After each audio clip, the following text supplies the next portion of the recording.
माझं master of business administration झाले, पुण्यात एसपी कॉलेजला BA झालं, त्यानंतर मॉडर्न कॉलेजला MBA झालं, याच्यात स्पेशलायझेशन. पण आज गावोगावी जाऊन प्रत्येक गावातल्या विद्यार्थ्यांना इतक्या पेशेने जागे करतोय, कारण की मला माहिती मी खेडेगावातूनच गेलेलो आहे. तिथे गेल्यानंतर तुम्हाला कोणत्या गोष्टींना सामना करावा लागतो, तिथे गेल्यानंतर कोणत्या गोष्टींचा तुम्हाला त्रास होतो त्या मी स्वतः अनुभवल्यात. मग त्या मी गावोगावी जाऊन विद्यार्थ्यांना सांगतो की तुम्ही आता शांत राहताल. इथं या शाळेला तुम्ही समजता की ही शाळाच म्हणजे आमचा समुद्र, आमचं विश्व नाही. बाहेर गेलं तर तुम्हाला कवडीची किंमत येणार नाही. त्या शाळेतल्या विद्यार्थी, त्या शाळेतले शिक्षक विविध महाविद्यालयाला जातात, तिथं तुमच्या त्या कलागुणांना जाणीवपूर्वक डावललं जातं. आज तुम्ही शाळेत उशीर आले, आज तुमचा अभ्यास कमी झाला, सर विचारतात का रे उशीर आला, अरे अभ्यास का नाही केला. पण ज्या वेळेस तुम्ही महाविद्यालयीन शिक्षण घेण्यासाठी पुण्यात जातात, बारामतीत जातात, कुठेही जातात, नागपूरला जातात, तिथं तुम्हाला विचारलं जाणार नाही हे तू लेक्चरला का नाही बसला, हे तू कॉलेजमध्ये काय करते ग. तिथं जाणीवपूर्वक तुमच्यातल्या कलागुणांना डावललं जातं आणि हे सांगणार तुम्हाला कोणी भेटणार नाही. आज सांगायला पण तर आज मी तुम्हाला हे सांगतो नाही तर आपण 4-2 रुपये घेणं हा उद्देश नाहीये. आमचे भगवंत सांगतात अनपेक्ष सुप्रत्यक्ष उदास विनोद सर्व आनंद परित्यागी योमत भक्त प्रिय. ज्या वेळेस तुमच्या जीवनामध्ये त्याग येतो ना त्यावेळेस भगवंत तुमच्या सोबत असतो आणि भगवंत त्याच लोकांपर्यंत तुम्हाला पोहोचवतो जी लोक तुमच्या सहवासाचे अधिकारी असतात. बाळाला आज मी तुमच्या शाळेत आलो, या शाळेत येण्याच्या अगोदर 3 शाळांमध्ये मी जाऊन आलो. मुखई विद्यालयाचं धापरे विविध शाळांमध्ये तिथल्या मुलांचं भाग्यच नव्हतं ह्या गोष्टी त्यांना प्राप्त व्हाव्यात. पण लेकरांना तुमचं भाग्य 11:30 कोणती शाळा भरते, आमची इथे शाळा भरते, पण 11:30 शाळा भरल्याला मी पुढे जाऊन युद्ध घेऊन आलो. काय आहे तुमचं भाग्य, मला तुमच्यातली विद्यार्थी शक्ती खेचून आली. मला तुम्हाला तेच सांगायचे की मी त्या क्लेशाने उभं राहा. मग मला सांगायचं काय, मी व्यक्त व्हायला शिकलो. बाळांनो तुमच्या वर्गामध्ये तुम्ही बसलेले विचार करता का की मॅडमला मला हा प्रश्न विचारायचा आहे, नव्हता. पण मॅडम शिकवत असताना, सर शिकवत असताना तुमच्या मनामध्ये एक डाऊट निर्माण झाला, शंका निर्माण झाली आणि ती शंका तुम्ही विचारण्याचं धाडस करत नाही. तुम्हाला वाटतं कसं विचारून कसं नाही.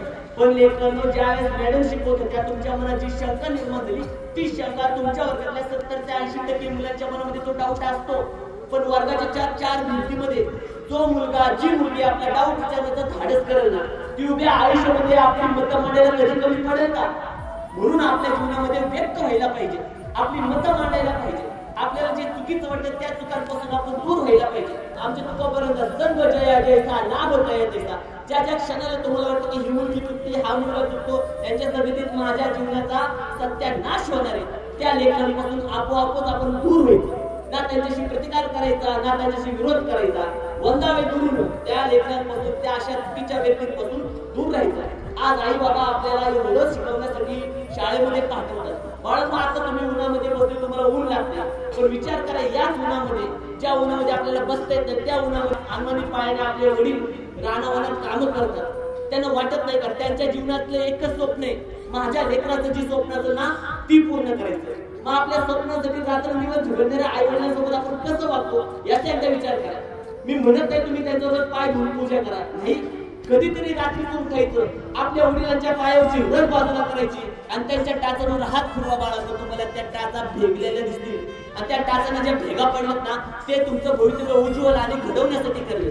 कधीतरी उठायचं, आईच्या चेहऱ्यावरची रड बाजूला करायची, आईच्या गालावर हात फिरवायचा. ज्या वेळेस आईच्या गालावर पडलेले वाण तुम्ही पाहताना आईने आपल्या सौंदर्याचं बलिदान दिलेलं असतं तुमच्या माझ्या भवितव्याला घडवण्यासाठी. बाळांनो त्यांच्याशी आपण कसं वागतो ती आग पिटून घ्या जीवनात. तुम्हाला हे जग वगैरे भविष्यामध्ये इंस्टाग्राम असेल, फेसबुक असेल, युट्यूब असेल, ज्या काही गोष्टी असतील, लग्नात जाणं असेल, वरातीत जाणं असेल, विविध घटना, त्या सगळ्यांना तुम्ही थोडंसं दूर होता. आपण सगळे म्हणतो स्पर्धा वाढली, स्पर्धा नाहीच वाढली सर, स्पर्धा अजिबात नाही वाढली. 80% मुलं आता सध्या मोबाईल मध्ये पूर्णपणे अडकले. त्यामध्ये आपण आहोत का याचा आत्मिक विचार करा. मोबाईल मुळे कोणीही राहिलं नाही.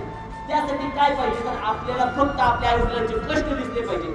तुम्ही विचार करा, आज मी अवघ्या 9 जिल्ह्यांमध्ये माझे कीर्तन होतात. त्या दिवशी माझी आई बँकेमध्ये गेली, स्टेट बँकेमध्ये, एवढी मोठी रांग होती आणि जेव्हा माझ्या बँकेमध्ये उभी राहिली रांगेमध्ये तेवढ्याच ते स्टेट बँकेच्या अधिकाऱ्यांनी पाहिलं, म्हणले ओ ताई इकडे तुमचं काय काम आहे. महाराजांच्या आईला त्यांनी लगेच रांगेवर नंबर पण दिला आणि त्यावेळेस माझ्या आईने मला कॉल केला, काय म्हणले तुझी आई म्हणून मला एवढी चांगली ट्रीटमेंट दिली तिथं. म्हणले मला एक सांगायचे, ज्या वेळेस तुमच्या एखाद्या कार्यामुळे तुमच्या आई वडिलांच्या डोळ्यामध्ये तुमच्या उत्कर्षामुळे एखादा जरी अशुभ प्रत्येकाला आनंद निर्माण झाला, याच्यासारखं जीवनामध्ये कोणतं चांगलं कार्य नाही. हे कर्तृत्व गाजवण्यासाठी आजच पेटून उठा.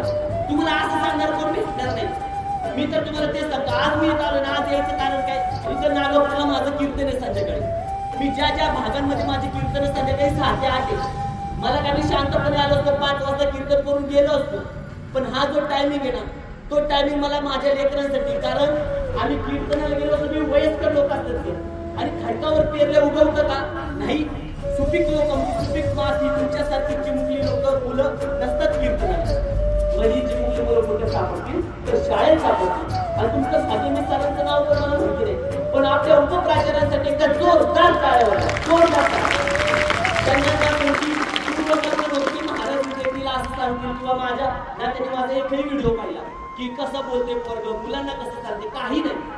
पण तुका म्हणे घालू तयावरी भार वाव हा संसार देवा पाहिजे, या भावनेतून सरांनी माझ्यावर विश्वास दाखवला. नाही तुम्ही आमच्या मुलांशी संवाद साधू शकता, सांगण्यासारख्या अनेक गोष्टी, पण तुमची ऐकण्याची ती कुवत असली पाहिजे, ऐकण्याची ती तयारी असली पाहिजे. तुमची माझी उभ्या आयुष्यातली आज शेवटची भेटेल एकदा. तुमच्याकडून मला ना कोणता फायदा आहे ना कोणती गोष्टी भेटणार आहे, पण एवढंच आहे की ज्या ज्या क्षणाला तुम्ही कोणत्याही आपल्या ठिकाणी जाता, कोण आय होईल, कोण ऑफिस होईल, कोण मंत्री होईल, कोण खासदार होईल, कोण आमदार होईल, आणि त्यावेळेस आमच्याकडे ही भावना निघेल ना, अरे आमच्या शाळेत कोणतरी पोरगा आलतं बरं का, आणि ते आम्हाला सांगत होत की स्वतःच्या ध्येयासाठी उठून पिटून उठा. आणि आम्ही त्याच रात्री त्याच दिवशी निश्चय केला की उद्यापासून मी सगळ्या वाईट सवयींना दूर होणार आहे. तो सूर्य उगायच्या अगोदर मी उठणार आहे. सूर्य उगायच्या अगोदर जी लेकरं उठतात ना, तरी सूर्याचा अपमान करत नाही. सूर्य उगल्यानंतर जी लेकरं उठतात ती सूर्याचा अपमान करतात. सूर्यदेव तुमचं आमचं भाग्य घेऊन जातो. म्हणून जितकं शक्य तेवढं सूर्याच्या अगोदर तुमचं आद्य कर्तव्य विद्यार्थी अवस्थेमध्ये तर उठलंच पाहिजे. आणि एक विचार करायचा की मला बाकीच्यांचं काही माहिती नाही, माझ्या आई वडिलांना मला सुखात ठेवायचे ना, आज मला माझ्या झोपेचा त्याग केला पाहिजे. आज मला माझ्या आजूबाजूच्या लोकांसोबत सन्मानाने माझ्या आईला वागून घ्यायचे असेल ना, तर त्यासाठी मला आज अभ्यासासाठी वेळ दिला पाहिजे. मोबाईल वगैरे करू नका का, करा, आनंदाने करा, पण जेवढ्याच तेवढे. अजिबात कुणाच्या भावनेमध्ये अडकू नका बाळांनो. पुढचा अख्खं भवितव्य त्यासाठीच आणलेलं आपलं. जीवनामध्ये 12वी नंतर सगळं, पण आत्ताच्या घडीला तुम्ही तुमचं अस्तित्व निर्माण करा. आई वडिलांचा विश्वास जिंकून दाखवत त्यांना तो यशाचा डोंगर चढलेला तुम्हाला पाहिजे, आणि त्यासाठी तुम्ही उभं आहे.